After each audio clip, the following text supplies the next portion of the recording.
C'était l'une des colonnes vertébrales de Bastelica. Il y a 150 ans, ce canal long de 3,6 km arrosait 140 hectares, des terres agricoles, des abreuvoirs pour l'élevage, mais aussi des lavoirs. Le rapport de l'ingénieur du service hydraulique parle en 1870 de 200 litres seconde. Et c'est exactement. Et ce débit était réglé ici. Au 19e siècle, 3000 personnes vivaient ici. C'est 10 fois plus qu'aujourd'hui. Alors pour se développer, plusieurs versants dépendaient de cette irrigation. On a besoin de cette eau parce qu'en hiver, les petits ruisseaux qui sont ici et là ont un débit insuffisant. Les ingénieurs ont fait une étude. En 1870, ils en sont arrivés à la conclusion que l'ouvrage le plus intéressant à réaliser était ce canal de dérivation. Si ces vestiges remarquables se méritent toujours autant, difficile de ne pas constater que la nature a repris ses droits, faute d'entretien. C'est devenu de la boue, hein. C'est les couches successives de feuilles, de terre, parce que, bon, effectivement, on est sur une pente, donc ça dévale.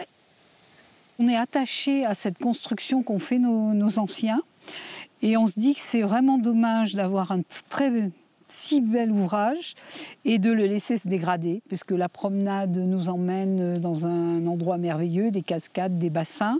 Donc c'est fréquenté, c'est connu dans différents guides. Pour rénover le canal et le sentier, la totalité du projet est estimée à près d'1 million d'euros.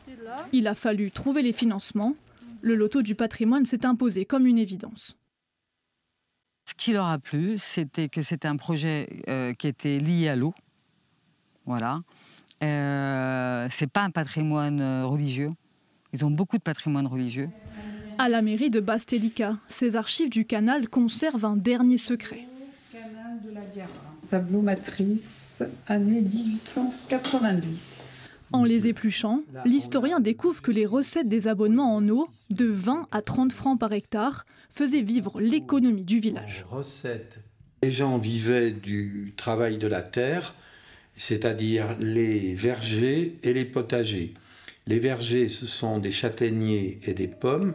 Des pommes rainettes qui ont fait la réputation de Bastelica jusque dans les années 90.